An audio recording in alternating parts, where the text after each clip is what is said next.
Lighter ones. Lighter.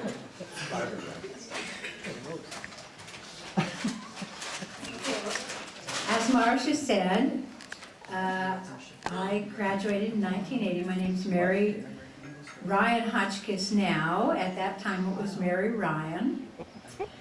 And so I may know some things about Jim that the rest of you might not know. It occurs to me I forgot my notes.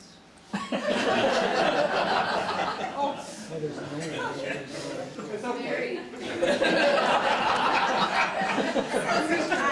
This is going to go on for a while. Who's next? I forgot my, where am I? I forgot my.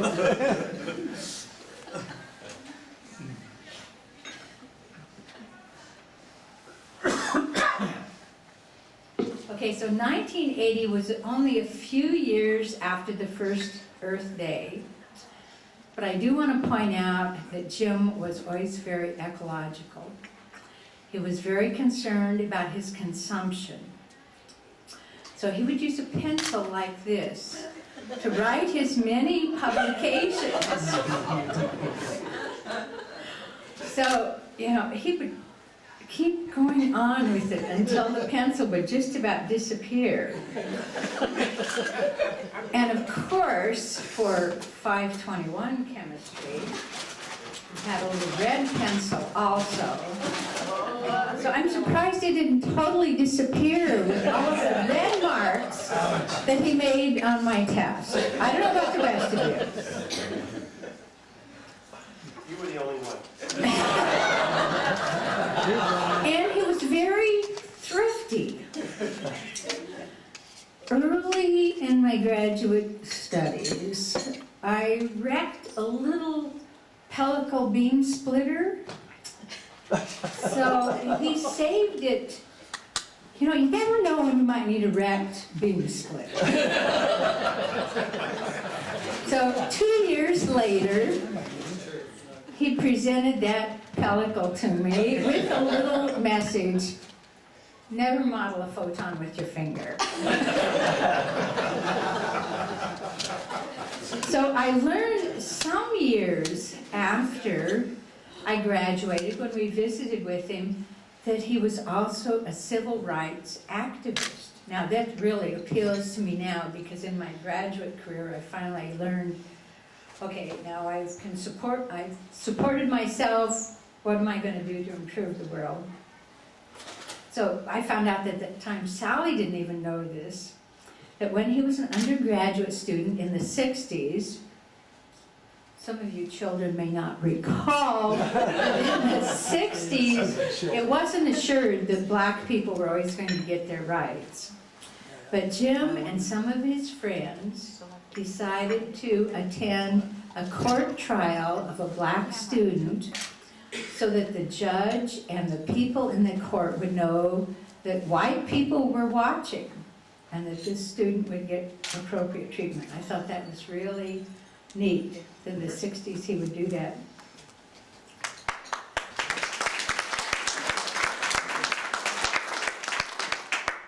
Now, to us, Jim always seemed really self-confident. He could make results sound so good at a conference, you know, even things that I thought, is that my research? Those results sounded just a little shaky. But one time he told us something that maybe gave me a little insight of how he really felt. He was getting ready to go on vacation. And he came in and told us that morning before he went on vacation that he had a dream the night before. In that dream, he came back from vacation and his office was gone. There was no door. There's no office. The department hadn't heard of him. His graduate students didn't remember him. But I just want to assure him that, Jim, we will never forget you. Thank you for all you have done for us. You are totally unforgettable.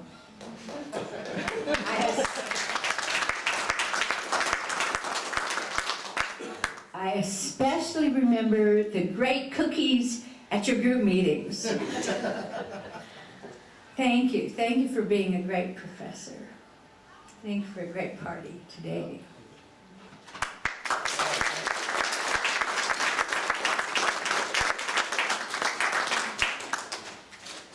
It's yours, my child. Thank you, Mary. And next, we're going to hear from Lamar Dewald.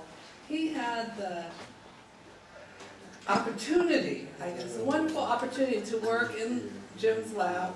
It was just Lamar, Cecilia, Socorro, and I. So he had to deal with a lot. I'm sure he has some special stories to share. Well, I'm not much of a public speaker. I haven't had an opportunity to do that, but so I'm only up here because I was given an offer I couldn't refuse from people I can't name. But the other thing is that I'm not really into roasting people. I wouldn't want to be embarrassed publicly by people, so I can't really see. Oh, don't worry about it. I agree. Well, I understand that everybody's here to hear something funny and to laugh at it, so I brought some jokes. Keep in mind that these have nothing to do with Jim. They have to do with senior texting codes. So these are things that, if you're texting for folks your age type of thing. So one of the things that we used to talk about a lot was BYOB. Now it means bring your own brand. Followed closely by OMG, which means oh my, gas. The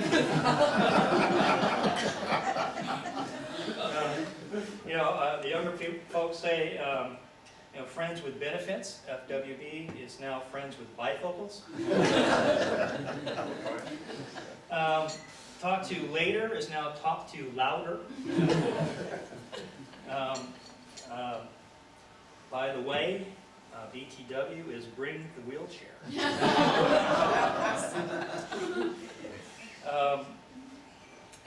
LOL, living on Lipitor. TGIF, that was one we had a lot to say about.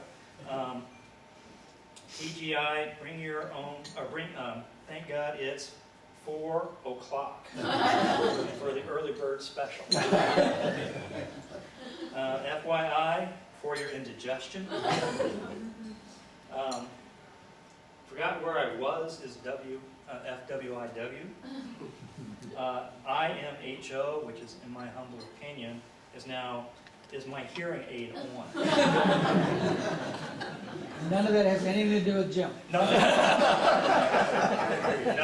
to say about that. So, I do have one Jim story first.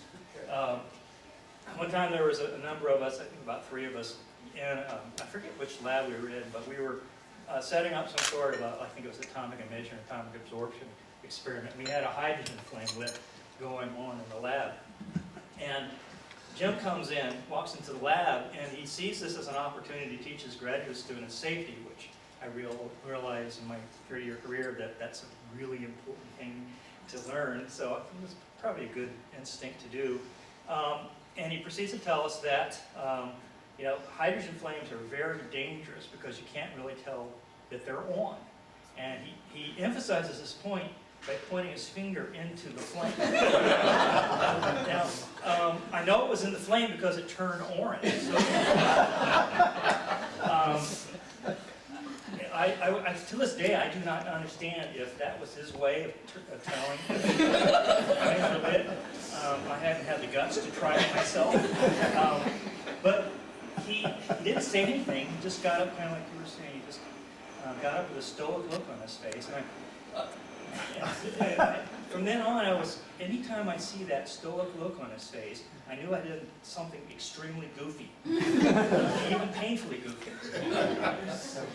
I took the opportunity, though, standing up here to do this roast, if you will, mainly to thank you, mainly for your patience. I don't know that I set the record for PhD length, but I certainly tried to. For all your hard work in grading all those papers, and especially the ones that got So red. I beat you to that. And also, thank you for all the things that you taught me about analytical chemistry and just scientific thinking, and been able to leverage that into a 30-year career that I've really enjoyed. So thank you very much.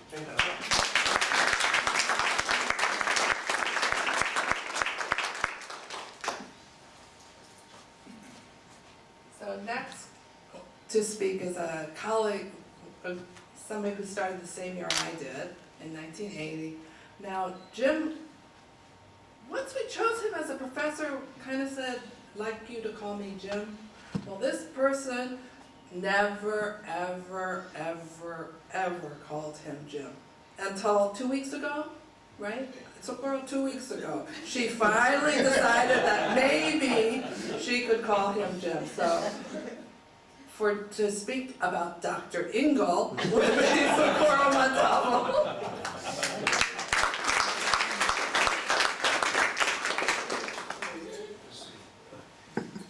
5 minutes, Carl.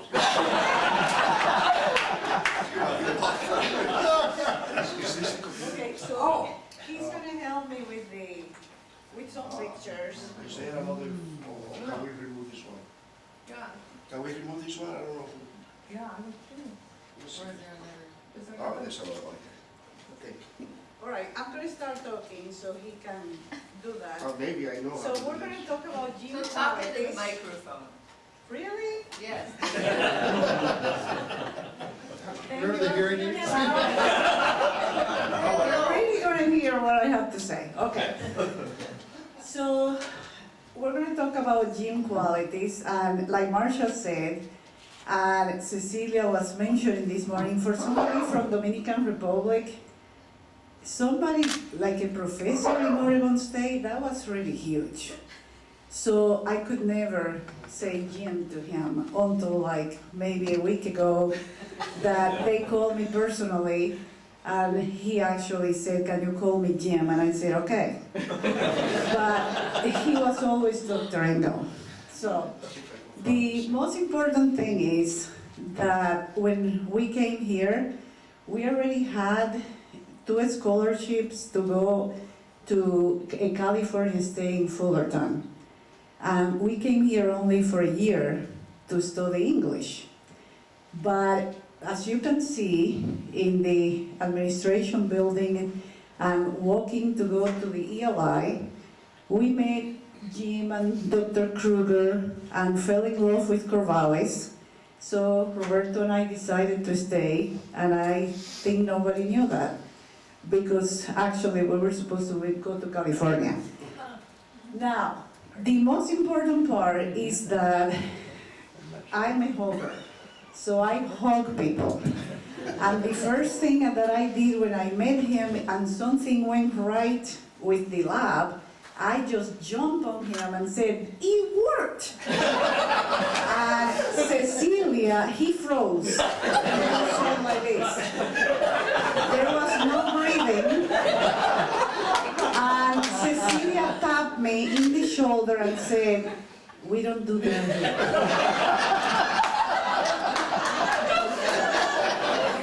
Qualities that I really appreciated.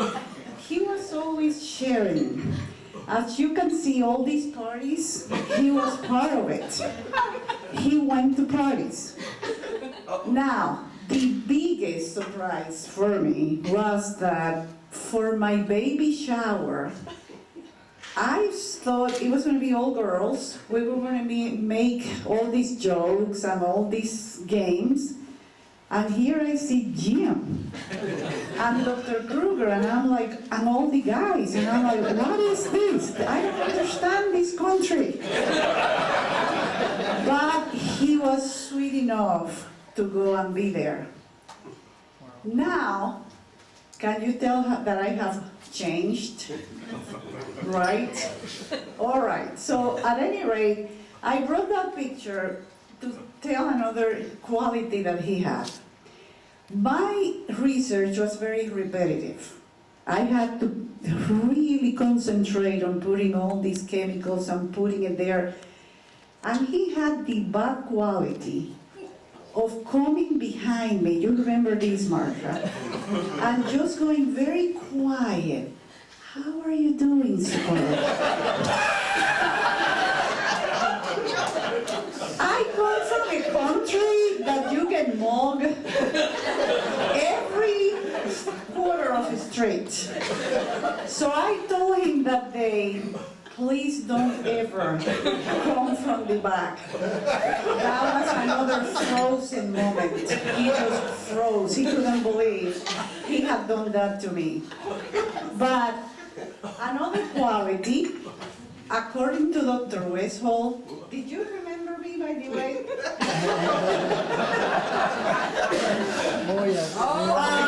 According to Dr. Westphal, Marsha, Tim, Claudia and I work too much together.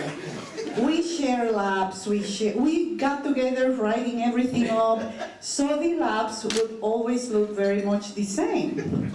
But we worked together, we didn't copy each other. So we became the famous four because we had to be competitive. But to Jim, it didn't matter. It was like we were normal, we were just okay. Doesn't matter that we didn't compete, so that was really sweet, but we enjoyed that. Another quality is that he went to games, that's Roberto, and behind is Jim playing baseball. In the bottom, he gave us time for us to pursue different things, and we had a band, Roberto and I. So we play at church and other endeavors, and we had time. That's why maybe it took me a little longer to get out. And anyways, his patients went ahead into the first picture you see. I don't know, Lamar, if you remember this, but Cecilia or you have read a book about the 30-year-old crisis. And we were 27. And we spent hours talking about being 30. You remember Cecilia? And because when we're 30, we're going to conquer the world, and these are the pictures, we were serious.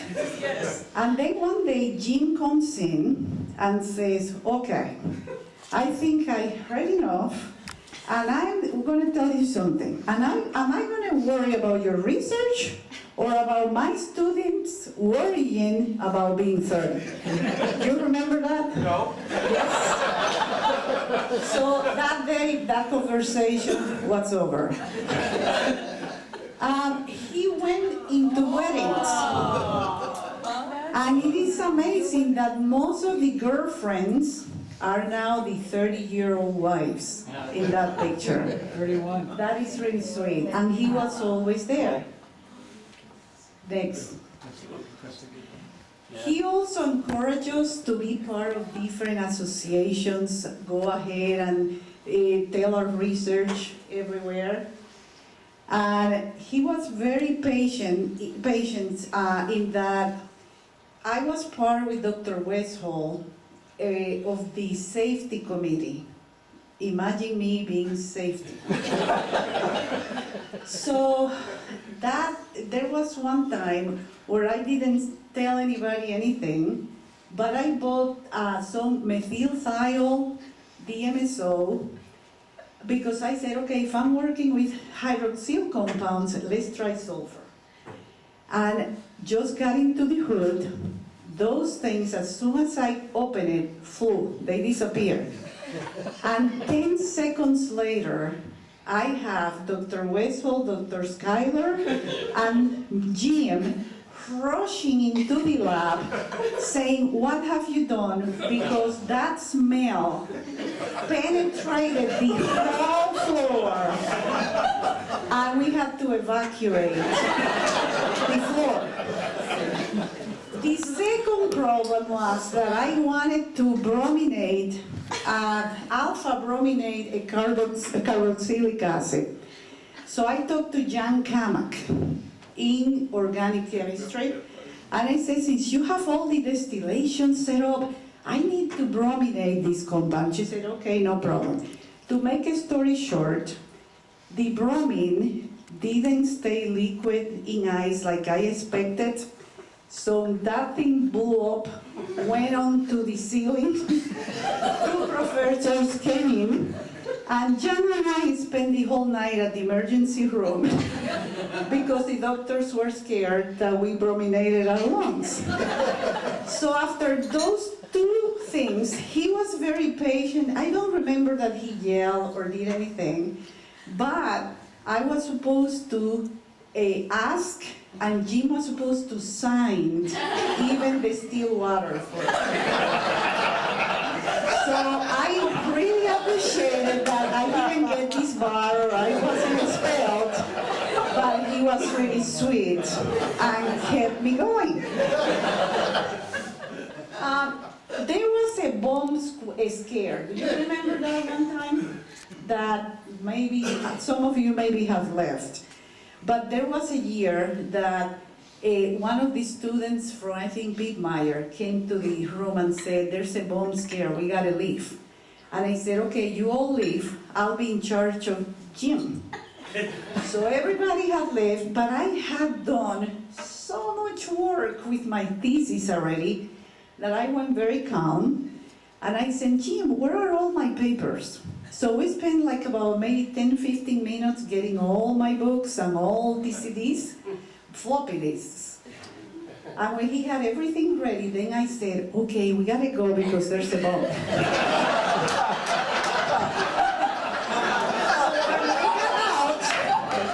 Everybody's out, and Jim and I are very nicely getting out of the building. But I was sure I wasn't going to let my thesis explode. So I finished, believe it or not. It was hard. It was tough sometimes, but Jim was always there for us. You all know that when we needed him. And he was very willing to tell us when something wasn't working, where to lead so we could finish. And there is him hugging me. So life came full circle, because then he was able to hug somebody from his students when he was so frozen when I came. So, you know, so much has been said, and you once told me that this group, those generations were special. But if you believe in the secret, the power of attraction, all that theory, I do believe that that's not coincidental. I think you attract who you are. And your legacy is right in front of you. I thank you for your patience, because I wasn't, you know, the genius out of India or whatever. So you really helped me a lot, and I made it. So thank you much.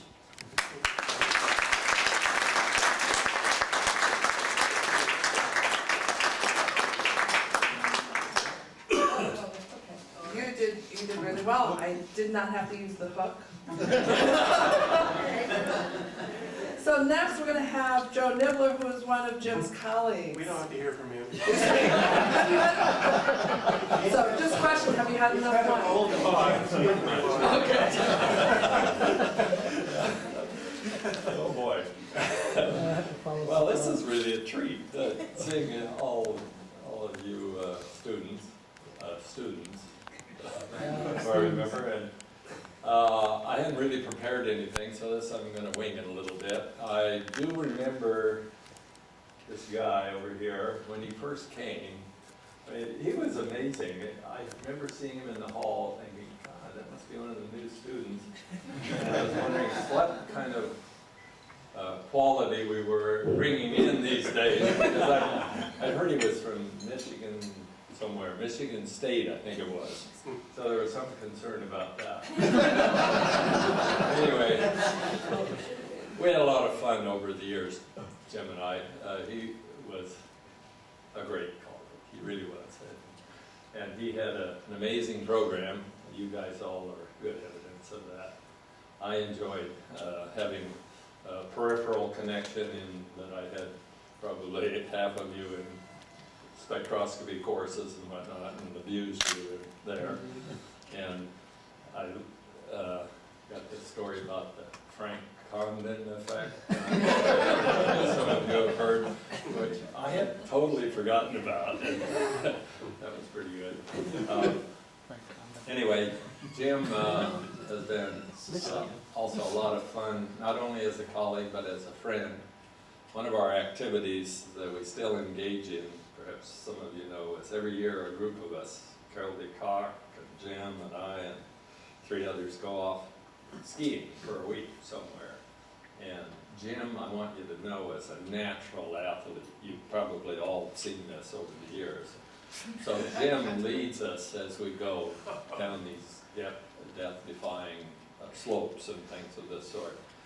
He has an uncanny instinct in finding his way around the slope, and we usually get back by the end of the day. Place that we're staying.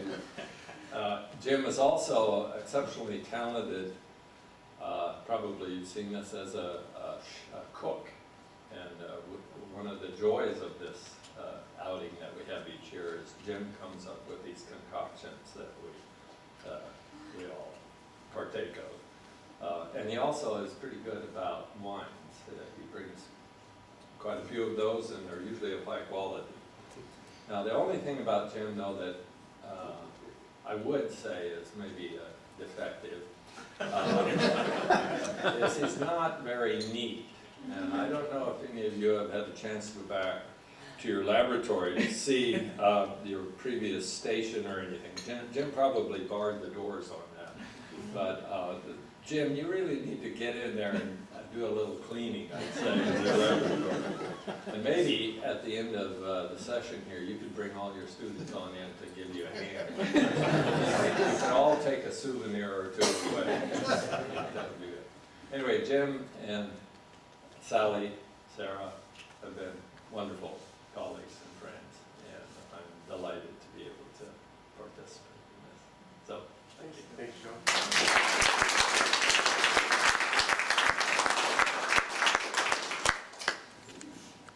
So now it is Sally and Lucy have a presentation to give to Jim. And then we're gonna open it up for anyone to come up. Thanks, Marcia.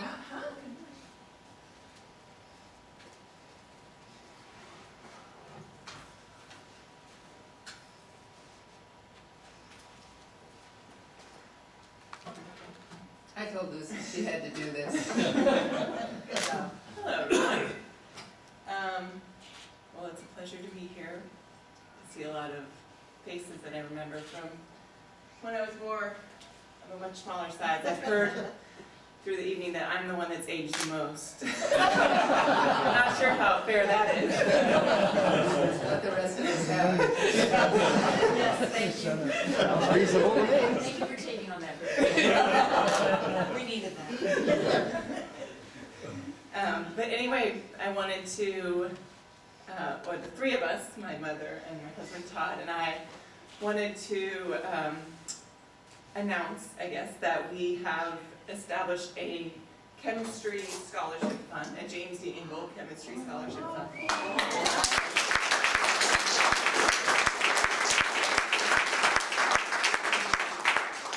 And so, partly in collaboration with my dad, this is for talented and needy junior or seniors to focus more energy toward their studies during academically rigorous time. So if students are busy with work, and this may allow them to not work as much and focus on their studies. I'm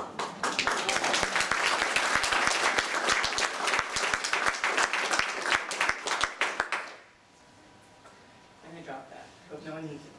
It's a remote. Oh, the remote without batteries now. I'll fix that. Oh, great. I'm sorry.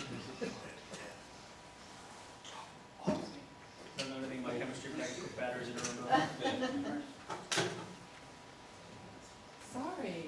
actually forgot Corey, because I didn't overlap with Corey. Corey and his wife, Daphne, are one of the last graduate students. So, they have some thoughts about Jim. Hi, everybody. I'm Daphne Cook. I was one of the last PhD students of Jim Ingle. That's actually the last. Yeah, he was the last.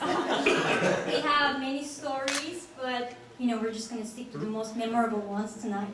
I could go on and on about how wonderful time I had when I was writing my thesis, but maybe I don't want to talk about that much. But what I really want to say is, I want to thank Jim because I learned so much through that experience, and I just benefited so much from it in my career.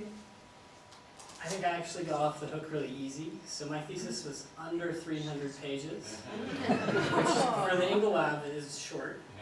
But I do remember there was at least one sentence I think we edited so many times that it ended up being exactly the same as what I started.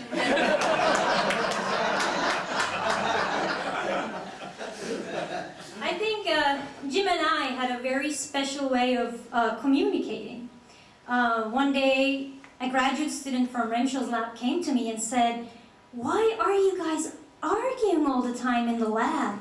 And I looked at her, "It's just my daily report to Dr. Ingle."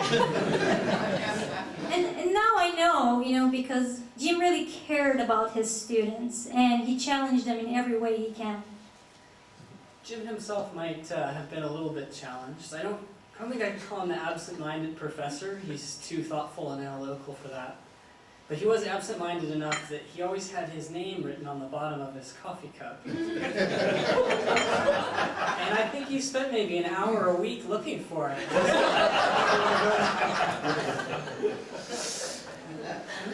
And I think one of the greatest qualities of Jim is his professionalism. For 3 years, Corey and I, his students, were dating, and he had no idea.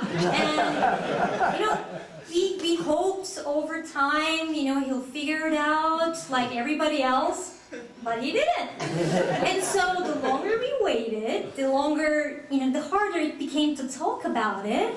And after my graduation, Sarah and Jim invited me to dinner, and I brought Corey as my guest, thinking he's gonna get the hint tonight. He didn't, and so we had to tell him, and I will never forget, how surprised and happy he was. No, I don't think he ever noticed that I joined the group pretty much to flirt with Daphne. In our during group meetings. That's the only reason? That's not the only reason. I mean, actually, if it weren't for you, we wouldn't have found our way to Corvallis. It is about that power of attraction. And, you brought us here, you brought us to OSU, we met each other, we fell in love with Corvallis, and without Jim and Sally, we wouldn't have had a wedding reception. They had our wedding reception for us. So thank you so much. Thank you. Happy retirement.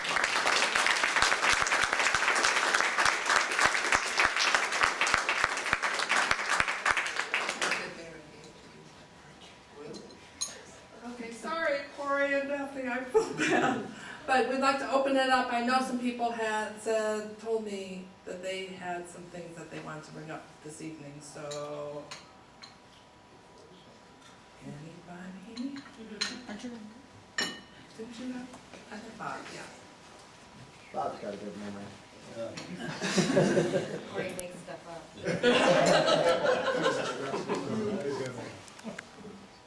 Good evening. My name is Bob Eierman. I'm not actually an Ingleista. I was a Pietmeierista. I worked for Pietmeier, but I came here in the late 70s along with quite a few people here who became known as the Fraternity of Analytical Chemists, or the Friday Afternoon Club, which was a group that met at the bar every Friday afternoon. And Jim was an important part of our development, and I know that this was touted as a roast. When I got to Oregon State, Jim roasted me. I mean, that's all there is to it. I took his Chemistry 520 class, and it was a disaster. Just about the time I started thinking I was starting to get the stuff, here would come the signal to noise ratio. And it pounded me, and it confused me, and it took me out. So I'm gonna try and repay just a little bit of that tonight. One of the recollections I wanted to bring up, and there's a great photograph that goes with this, but the photograph isn't here tonight, so I'm gonna try and paint a word picture for you.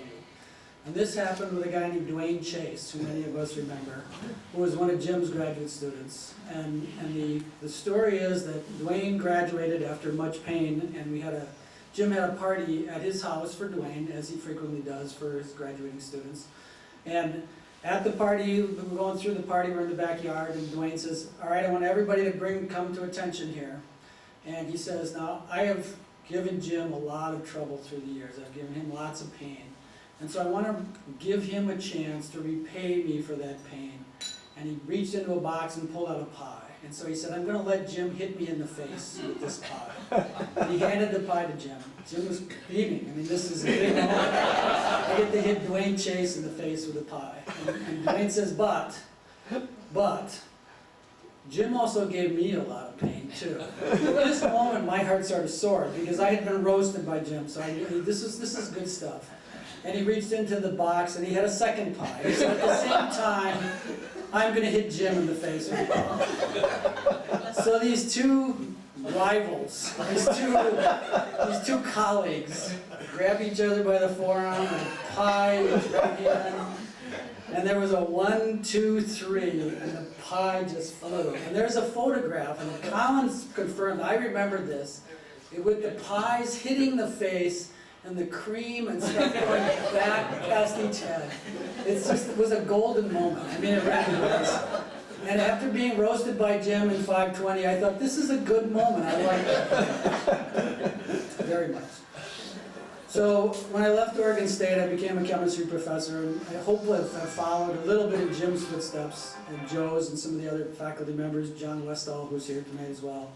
And as I went through my career, I interacted with some of the great and near great analytical chemists in the world. And one night in Chicago, at the National ACS meeting in Chicago, I ended up at the 30th floor of Swiss Hotel, which is right down where Michigan Avenue, where the Chicago River goes into the Lake Michigan, at the analytical chemistry banquet.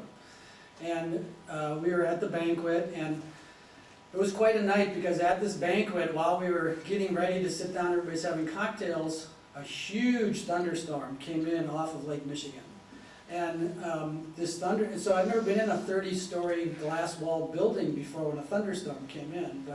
So we were all sitting, this is kind of interesting, this huge storm is coming in, and we're having our wine and stuff, and we make our way to our tables. And pretty soon the storm hits, and the wind is blowing in the thing, and the window pops open, and the rain pours in, and the waiters all run over and shut the window. And another window pops open, and rain comes through the roof. I mean, the building was failing, and we were all sitting there. It's like, so, this is like the great analytical chemist, and I ended up sitting at a table next to a guy named Stanley Crouch. And Stanley Crouch is, for those of us who were in that era, was amongst the gods of analytical chemistry, partly because the book, the instrumentation book that we all learned from, is Malmsted, Encke, and Crouch. And so I sat with Stan Crouch, and come to find out, Stan Crouch was Jim's graduate advisor in graduate school, and he began telling me stories, and his wife was there, and we had this really memorable evening with this building failing and this crap going on, and he's telling me stories about Jim Ingle. So as this event started coming, I thought, I wonder if Stan Crouch remembers me. I'm just a, primarily undergraduate guy, but he, I thought, maybe I should get a hold of Stan and see if he'd like to contribute to this evening. And I got a hold of him by email through Michigan State, and indeed Stan Crouch did want to contribute to this evening. So I have a little something that he wrote, and I thought I should read this at this time. So pull out my glasses, 'cause the days when I could see are gone. And so this is written by Stanley Crouch. I told my daughters that I met a guy named Stanley Crouch, and they went, Stanley Crouch? It sounds like a character from Harry Potter. If you've ever seen Stanley Crouch, he's a short guy with a little goatee, kind of a Burl Ives sort of guy. He looks like a character from Harry Potter. So, on the retirement of James D. Ingle Jr., Let me first congratulate Jim on his wonderful career in teaching, research, and service at Oregon State University. I have been asked to share a few stories about Jim that I have accrued over the many years I have known him. I will not bore you with the stories of Jim's undergraduate days at Illinois or his graduate days at Michigan State, where he went to and slept through his first Pittsburgh conference in Cleveland. No, it seems appropriate for me to concentrate on Jim days as a professor at OSU. Let me preface this by calling these the saga of the absent-minded professor. So even though you weren't willing, Corey, we're going there. The first story takes place, again, at a conference shortly after Jim joined the faculty at OSU. He and I were sharing a room in either Atlantic City or New York. The memory banks seemed fuzzy at this point.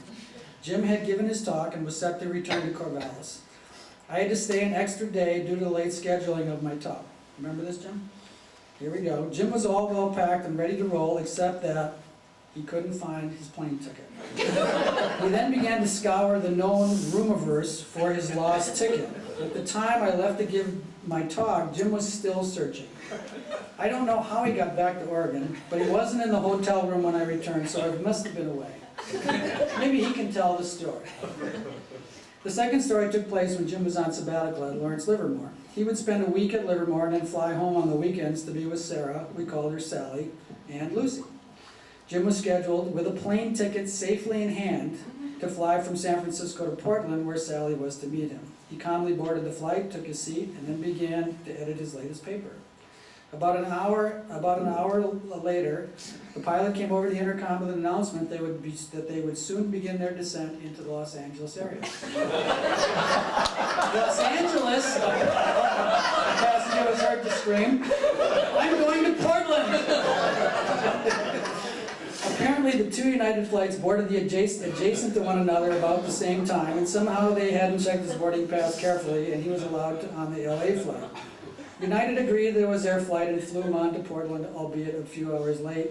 This being before cell phones, that meant that there was little opportunity to let Sally know of his predicament. The final story has to do with the wedding of Stan and Mickey Crouch.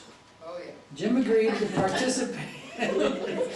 Just Sally remembers this one. Jim agreed to participate in the happy affair which took place in Fresno in December of 1990. The Ingle family drove from Corvallis with an intermediate stop in Santa Rosa, where Jim's parents were living. After spending the night there, they proceeded onward for the 5-hour jaunt to Fresno, arriving in plenty of time for the rehearsal dinner, and other pre-wedding festivities. However, on arriving at the hotel in Fresno, Jim discovered that he had left his suitcase with all his goodies back in Santa Rosa. With the rehearsal imminent, there was no time for him to make the trip back, so Sally drove 5 hours back to retrieve the forgotten suitcase, and another 5 hours to Stan, you're a cruel man. In the end, everything seemed to work, and the happy couple said their vows. Good times and a few yucks were had by all. Perhaps except for Sally. Thus ended the saga of the absent-minded professor. Needless to say, there are many other stories that could be told. For the sake of brevity, the other stories will have to wait for another occasion. And again, let me congratulate Jim and his wonderful wife, Sally, on a great career, which would have been nicer had we not started the sales of spectrochemical analysis in the hole because of too many figures. Stanley Crouch.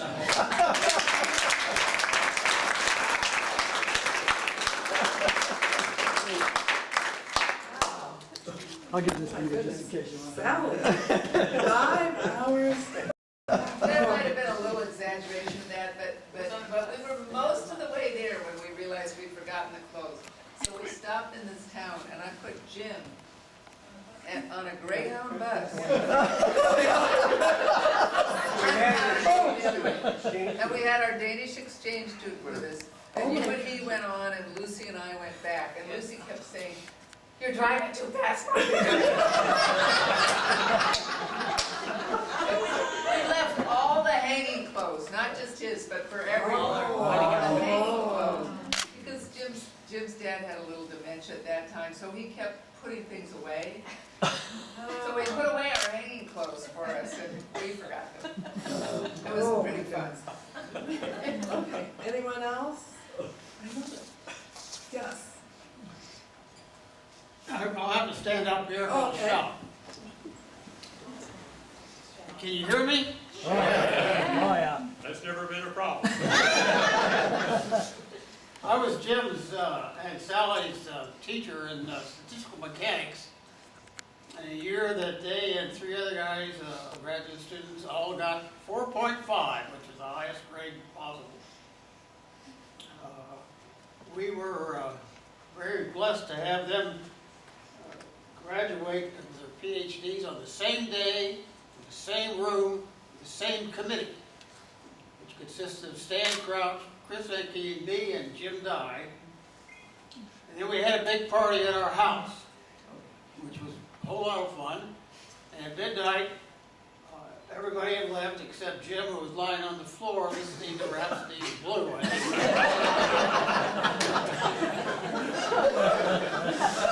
It was Beethoven. But those were really good times. And Jim and Sally were spectacular students, to say the least. Well, it was a spectacular party, to say the It was least. a spectacular party. That's why it was on the floor?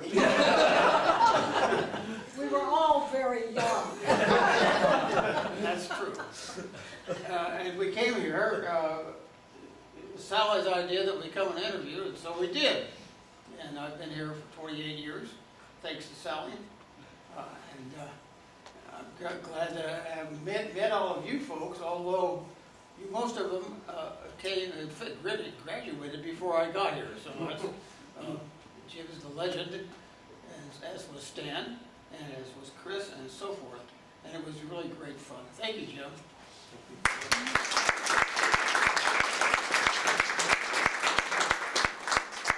For those of you that don't know, Fred was our Dean of Science here at OSU for many years. Okay, can I entice anyone else? There's got to be some other.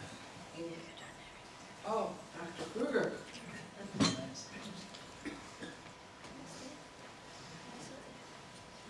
He's not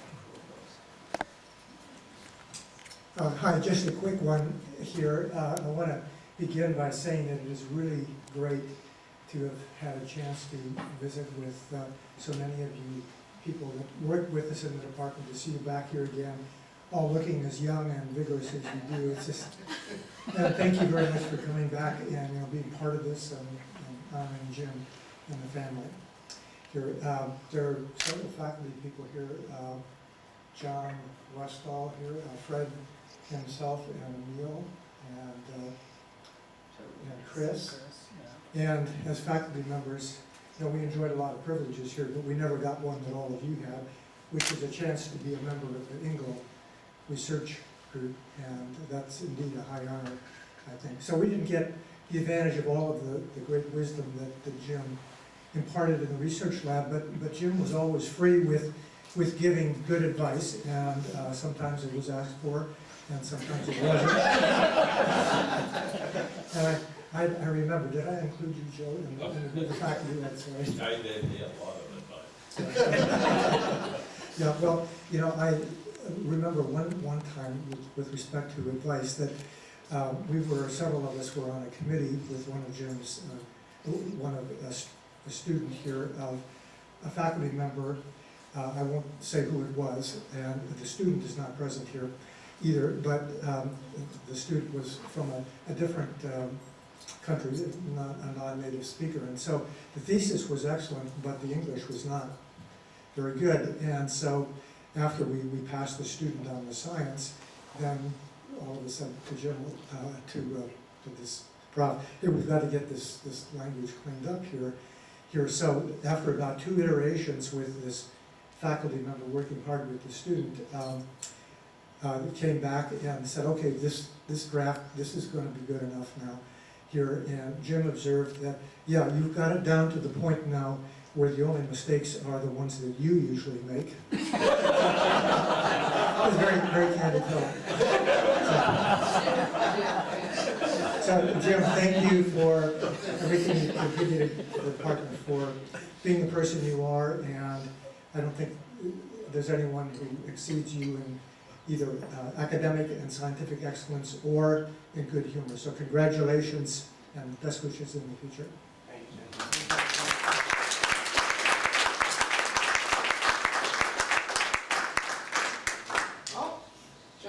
Salinas.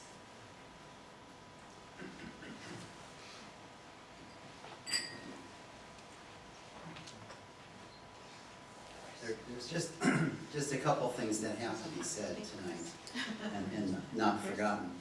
And in my research, I was working with fluorescence and chlorophyll. And one of the things I wanted to do was some remote sensing. So I was using fiber optics. And I'll never forget two things that happened. I think Jim let me go kind of on my own quite a bit. I had a real plan of what I wanted to do. But sometimes things weren't working out very well. And one time I had was it 50 or 100 feet of fiber optic down the hall and back through the door. And I was playing with the ends of these fibers, and the British say launching my xenon arc lamp into this fiber using an elliptical mirror. And it was really great fun to do this. And he looked at me and he said, I don't think you're getting a bunch of light out of this. In my experience, a lot more light should be coming out of this. And for some reason, maybe all of us had these nights of research rather than days. And I looked down at this blue fiber optic, and there was just a bulge of light coming out in a place where there should be no light. And I realized that someone had probably closed the door on that fiber. And he was exactly right. And I cut the fiber and re-ended it, and all of a sudden it was like a garden hose and light was everywhere. So that was the perfect moment for me to make sure I was reporting what really was happening. But I have to also paint the picture of a summer evening with all the windows open in our research lab up there, and me sitting at this same xenon arc lamp, and did I say the windows were open? And so I'm sitting there and watching this light and doing my detection limits of this instrument that I was designing for remote sensing. And he came and sat next to me. This didn't happen very often, but at this moment he was sitting next to me, and this fly came buzzing by my xenon arc lamp. I don't know if do you remember that? You don't? Well, anyway, he looked at me and he said, John, this is really a bad statement on your research when it draws flies. You don't remember that at all. Anyway, when I needed help, guess who was there? Thanks, Jim.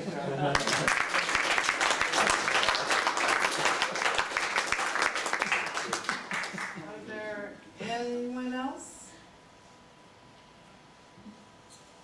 Sarah. Yes. Mine is very short. I didn't work for Jim, I only remember him from the parties.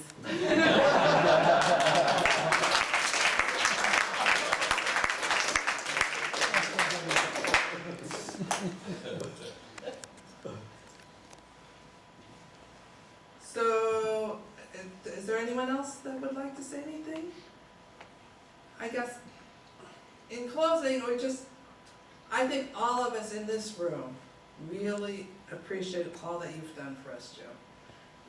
You've made differences in our lives, and the people in this room, we might not have seen each other for years, but it doesn't matter. Because of the time that we spent here, under your guidance, we could get together after 30 years, and we'll still pick up.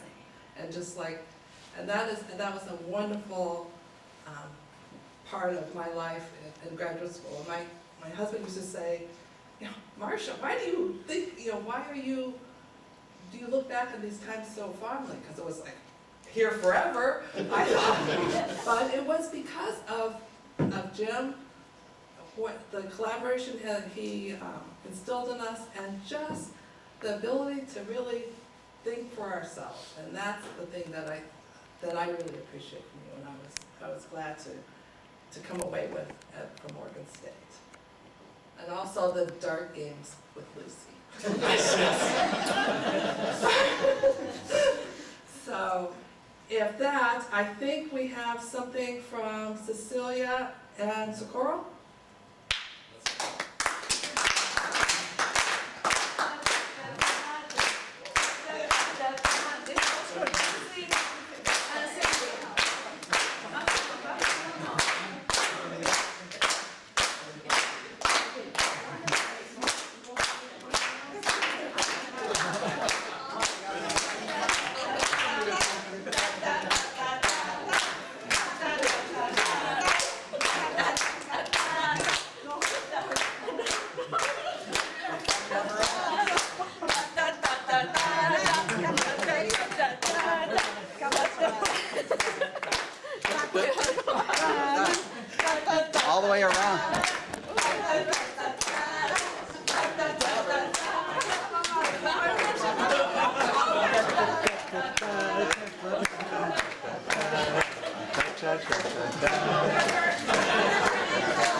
Thanks, Jim.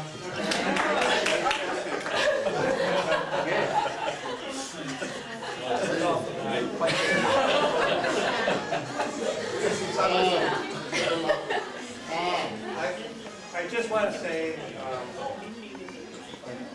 I feel like I'm really retired now. And, you know, you tell stories about me, and they're really fun. I could tell stories about you, too.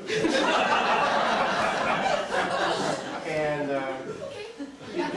you talk about my qualities and all that, and, I'm, of course, quite more imperfect than you said, but... That's for sure. But, you know, in the end, you know, all the work you did in that, you know, what I remember is all you. I just remember little tidbits about, you know, what happened and so on. So, you know, in the end, you enriched my life, I think, more than I enriched yours, and I appreciate that. Thanks to everybody.